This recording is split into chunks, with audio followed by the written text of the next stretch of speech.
وہاں محبوب ہے، وہاں جہاں یہاں جو وہ یہ سب نہیں ہے، وہاں کیا معاملہ ہے؟ کہا وہاں جہاں محبوب ہوں گے وہاں اعلان صراط المستقیم نہیں ہوگا۔ ہم نے کہا مولا پھر کیا ہوگا؟ کہا اٹھا قرآن اور پڑھ، یاسین والقرآن الحکیم انک لمن المرسلین علی صراط مستقیم۔ واہ واہ، ماشاء اللہ ماشاء اللہ ماشاء اللہ، زور سے بولیے۔ یہ سارے انبیاء الی صراط مستقیم، میرا محبوب علی صراط مستقیم، یہ محبوب اتنا اونچا، ہم کتنے خوش نصیب۔ انبیاء نے دعا کی محبوب کی امت میں آنے کے لیے، ہم بغیر دعا کیے محبوب کی امت میں، کتنا اونچا مقام ہے محبوب کا۔ آؤ ہم آپ کو دکھاتے ہیں۔ آپ عبادت کرتے ہو کس لیے؟ کہ ہمیں جنت مل جائے۔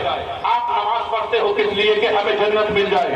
آدم علیہ السلام سے لے کر عیسیٰ علیہ السلام تک 1,23,999 کم و بیش انبیاء کرام دنیا میں تشریف لائے، اور سب نے یہی کہا تھا اے لوگو اللہ کی عبادت کرو، اسے ایک مانو، مجھے اس کا نبی مانو، تمہیں جنت ملے گی، تمہیں جنت ملے گی۔ آدم نے کہا جنت ملے گی، موسیٰ نے کہا جنت ملے گی، عیسیٰ نے کہا جنت ملے گی، یحییٰ نے کہا جنت ملے گی، زکریا نے کہا جنت ملے گی۔ اب آیا میرے نبی کا زمانہ، نبی کی امتیوں نے کہا اے اللہ کے رسول، سب نے کہا تھا جنت ملے گی، آدم نے کہا تھا جنت ملے گی، موسیٰ نے کہا تھا جنت ملے گی، عیسیٰ نے کہا تھا جنت ملے گی۔ اے محبوب یہ جنت ہے کیا؟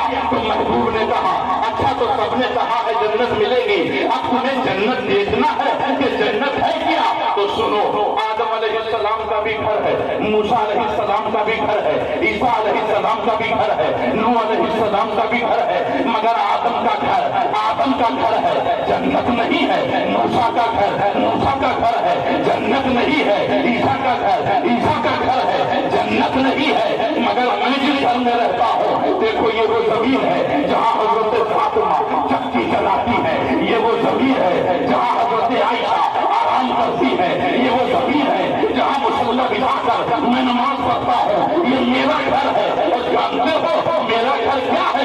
ماں بہن گئی تھی وہ ہماری